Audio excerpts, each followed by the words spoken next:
Hello, we are UATV and we welcome experts in our studio, American political strategist and political scientist working in Ukraine, also in Ukraine, Jason J. Smart. Hello, Jason. Thanks for coming over, indeed. Great to see you as always. Tomahawks. Is it really going to happen, do you believe? Is that a political weapon? Or for the realm of the reality of Washington and Moscow games, undercover games, or the Tomahawks can be delivered here in Ukraine for real? Well, I think Tomahawks definitely could be delivered, but I think that's probably less of why they're important. The reality is that it's not just the fact that this give a new weapon to Ukraine that can carry a heavier payload to go a longer distance, but it's something else. I think that this is probably representative of the fact that the U.S. is looking to share more intelligence with Ukraine, and that's something that came out in the Wall Street Journal, for that matter, is that coming along with the Tomahawks is intelligence that is gathered by Americans onto how to use them effectively within Russia. Now, I think the other question that's interesting here is what other weapon systems or what other tools might be coming to Ukraine? Intelligence sharing is by far probably one of the most valuable things that comes from the U.S. today, because Ukraine does have already the drones necessary to do long-distance attacks, but does have the intelligence necessary to know where to attack exactly to have an actual game changer inside of Russia. All right, well, let's imagine for the moment the Tomahawks are here and fired, and they get the military command of Russia in Rostov, all right? Yet another red line of Putin, red line is crossed. Do you think there's going to be people are afraid most in the West, like escalation? What does it mean? I don't know, but an escalation is going to follow that. The aftermath from the Kremlin, what could it be? Well, I think at this point, the term escalation is so overused for the past 3.5 years that it's taken a lot less seriously than it was before. And that's a fortunate thing, is that we've finally gotten over that totally irrational fear. The fact is that the Kremlin has promised escalation a number of times. We've crossed those red lines along the way. Nothing happened in response to it. And so the fact is nothing's going to happen. I mean, and for that matter, Russia is already sending drones into NATO countries. And where's the payback for that? So I see no problem with this. Yeah, Russian jets like flying over German frigates. All right, what about China? If a Tomahawk is fired and that changes, it's not a game changer militarily, but what it changed from Chinese point of view? Could China react in any way after that? I think China actually would probably be more cautious, not more reckless, if this were to happen, just because it's already got significant problems with the U.S., at least in the short term. Right now, it's facing significant sanctions from the U.S., specifically on the goods that it's trying to send to America. The tariffs that will be applied shortly, it looks like. All these different things would make me think that Beijing is much more interested in having a better trade deal with the U.S. I mean, look at the ongoing talks they've had in Stockholm with the U.S. as well. I think that they're much more tied up with what is good for Beijing's economy than they are with what's good for Russia's military position. Well, we're going to return back to those tariffs, the 500 staggering %. But let us slide a little bit more to the actual front line. Some are saying that this is not a offensive yet. This is a couple of counterattacks. Do you believe it could in any way turn into full swing counteroffensive at the moment in Kharkiv and onwards? They always could, of course. There's always the potential for that. Now, at the same time, I think... So there is a potential for that. Sure, there's potential. But at the same time, I think it'll take time to build up to that. And right now, I think that both sides, both the Ukrainian and Russian side, understand that there's a lot going on in D.C. that's going to be very important to the future of this war, and they're both watching it very carefully. I think the Russians probably also, perhaps, are starting to realize that maybe they've made a bad decision, because at this point, no matter what they try to negotiate, it's going to be less than the optimal deal that they had offered to them a few weeks ago. So what's going on in D.C.? In D.C., there's a lot going on. And it's hard to pinpoint exactly because there's so many different things going on and there's so many different signals coming out. But it's very clear is that the White House at this point has had a change of heart per the negotiation process. It's been dissatisfied by what it's seen as Moscow's not only inability, but lack of desire to continue taking negotiations seriously and to achieve a result.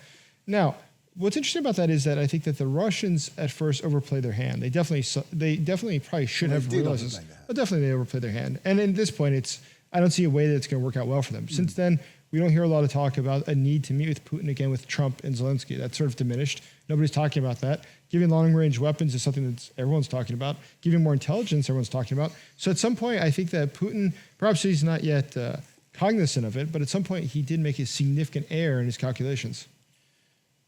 It sounds, I mean, when I look at Trump now and his rhetoric and how it changed, it looks like he wants the Ukrainian army to go offensive. It would not surprise me. I think at this point, there's a lot for him and I say this truly unbiased one way or the other, is that when I think that Donald Trump, when he looks at the situation, he realizes in his mind he had a potential of winning the Nobel Peace Prize, which he didn't win. Part of the reason for that is because of India and Modi, but another reason for that is because of what we saw with Russia. Russia has been unable or uninterested in continuing these negotiations. And I think on his level, I believe that he is driven by his ego first and foremost in his life, that his ego would probably dictate to him that it's time to show Putin who's boss. And once again, I don't think it's because of ideological purposes, but simply because he feels that he's been embarrassed internationally by what's going on. He has been embarrassed. Well, he has been, I agree. So at this point, it would be a reasonable thing to do. And I know a lot of people just say, no, but he'll always help the Russians, but that's not true. One, it's just historically not. But secondly, we can look at what he's done recently. We can look at the fact that the Ukrainian leader is there for what reason. Right. And these are all signs that something's going in the right direction. Right. India, you mentioned India, right? Modi. With us, with them, do you believe in the end? So Modi's going to be more complicated, I think, than the Chinese. Now, keep in mind, 40 to 45% of the Russian national budget is from oil and gas. India and China combined buy about 80 to 85% of it. India is a significant buyer of it. So we really have to figure out what they're up to. Now, India historically has reacted very badly when they get pressure from the United States or other countries, which they feel is paternalizing, that we're trying to tell them what to do, or patronizing, I should say. And why that's why it's important in this case is, given the specific leadership of Modi, the Hindu nationalism associated with him and everything else, go back to India's history during the Cold War, their desire to not be with either the Soviet Union or with the West. This is a country that historically likes to go its own third way. And today, I think it probably does look at the situation as one that it would like to go its third way, however it chooses to pronounce that. I can't imagine that third way, anyway. It's like Indian way, right? Pretty much, yes. Okay, Indian way. And then Chinese way is more like observation. But it looks like the India is more inclining to the West now. And Donald Trump did that. Well, or so, not. No, we could say that is true. Yeah, I think that China, though, is a much more easy case to understand, just because well, China, I think, is a country that historically has never put something else other than its economic interest first. That much is true. And so if that's their objective, is really putting economic interest first, then I'm not surprised that they allow some of the sanctions violations when they sell goods to Russia. In the same way, though, we know that there's plenty of parts here in Ukraine that are assembled with Chinese goods as well. So the fact is that China sells to everybody, don't they? Okay, right. Well, again, Scott Bessent said that he's going to produce, or he's going to deliver in photo proof, whatever that means, of Chinese components in Russian missiles. I can see Xi Jinping going like, I don't know anything about it, but what I know about is like European components in almost every missile that hits Ukraine. What are we going to answer on that, Jason? No, exactly. No, that's just the point. Is that I think that we're far too critical, and we are too much of an assumption that China will just ally with Russia. Right. Historically, they've had a really bad relationship. Even during the Soviet period, it was not a good relationship. And today, there's no reason to think it's going to get better. The Chinese definitely have a grudge on their shoulder about a lot of different historical animosity, which is well deserved. And also at the same time, I think that the Russians look at what the intelligence service of Russia, the FSB, considers to be the greatest threat. It's actually not Ukraine nor the United States nor Britain. It's China. They view that as a long-term strategic enemy. So if that's the case that the Russian intelligence service considers that, you think the Chinese are any different? Of course, I also understand that Russia is not their best friend that's just trying to help them. It's a country trying to take advantage of them. The Russians have complained before that the Chinese that usually come for military exercises appear to always be spying on them and not really trying to learn anything.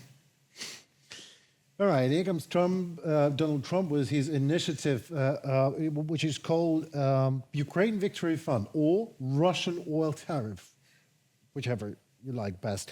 Trump's idea, so tariffs from China, which is 500%. Is that real? For real? I mean, we'll have to wait and see. I mean, okay, it is real. Right, sure. All right, we'll wait and see. So if this happens, 500%, then the money from that, if there will be enough money, will be sent for Ukrainian Victory Fund. Is that a viable economically and politically and militarily idea? I mean, it sounds nice for me being here in Ukraine, and you just as well, but is it viable? Is it possible? It would make sense. I mean, I think that Donald Trump is very little about his foreign policy or any of his politics that he's really had as a long-standing belief for very long. But one thing he has believed in, going back to the 70s, is that tariffs are a good thing, that protecting the U.S. economy is a good thing. Just inherently, he likes tariffs. He likes protectionism. And this gives him the justification to put more tariffs on somebody, especially Chinese. I mean, he's complained about the Chinese going back at least a couple of decades. The war in Ukraine will end during Trump era. Would you believe that that is the case? I think so. I mean, I don't know if it'll be because of these actions. No, I think it's more likely because Russia's nearing collapse. But yeah, I think it's true.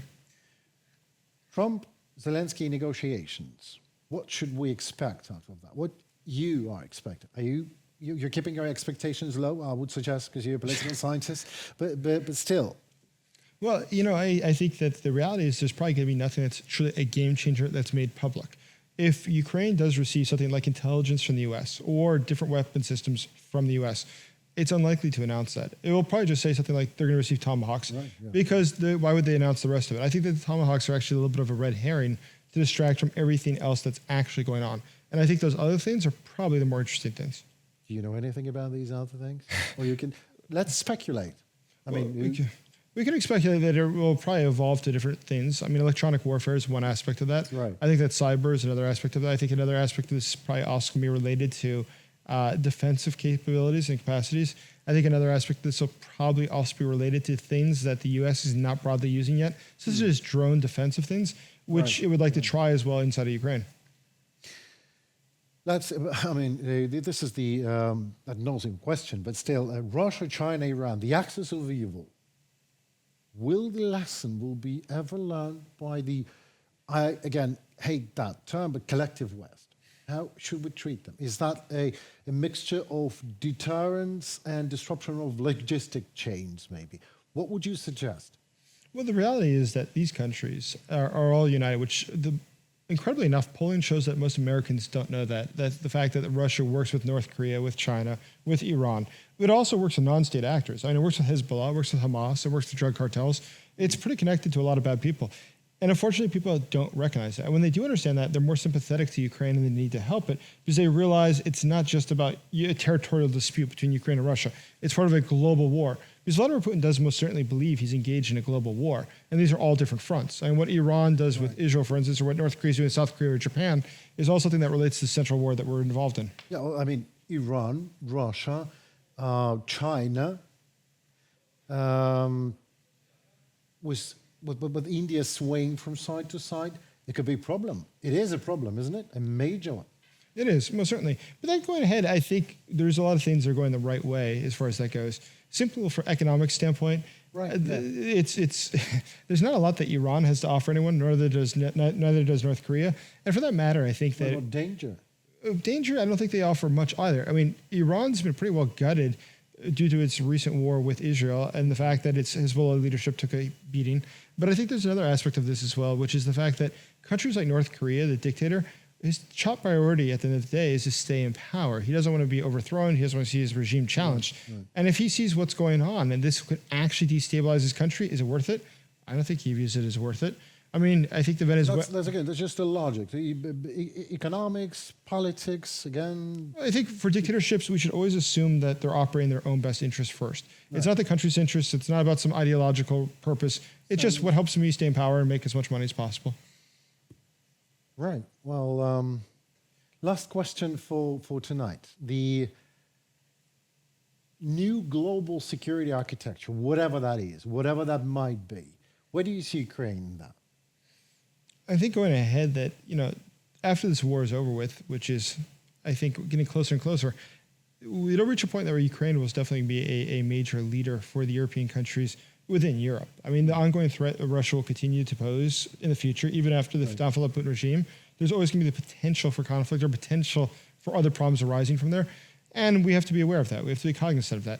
And this will be really, I think, the center of that future controlled peace. Because the United States is going to become increasingly more active in Asia since 2012, since the Obama era. Right. We've been prioritizing the Pacific much more, which strategically is correct. In the long term, it makes a lot more sense. The U.S. has a Navy, a very large one. We can reach the Pacific easily. We are in the Pacific. Europe, not so much. So it does make a lot more sense that we're focused there. I can't help myself asking another question. Do you mind? Sure. Do you believe Russia ever can change to the better? I don't think it can as a country change in any way. Can the population change? Yes, I think that there is a chance for the population itself to change. And my argument would simply be that if you go back historically in any country, Japan, for instance, prior to World War II, it was an extremely nationalistic country. It's a dangerous country. Look what they did to the Chinese. Look what they did to other neighboring countries. The country was incredibly savage, I would say. That being said, today is obviously a modern democracy. How that happened? Well, we forced it on them. It wasn't given by choice. When you say we, pardon me for The interrupting. U.S. occupation of Japan and writing their constitution. That was probably the decisive moment. Because since then, Japan's a great partner. There's no threat coming from Japan. It's a great country. It's an incredible country.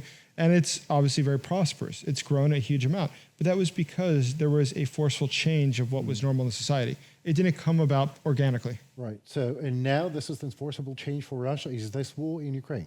I think it could be. The fact is that Russia will not change until it loses a major war. I think it'll be a decisive moment. And if you look at countries in Europe, losing major wars, like countries that are colonialist in nature, when they start to lose their colonies, it does change the way that they operate. That's a forever change point.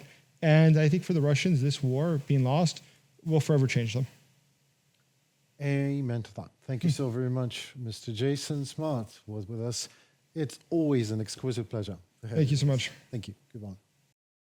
My name is Henry Keane. We are UATV. We just had a lovely talk with Jason Smart, an expert in our studio, American political strategist and political scientist working in Ukraine. Thank him and thank us. Thank you for watching. Stay tuned for more. Goodbye.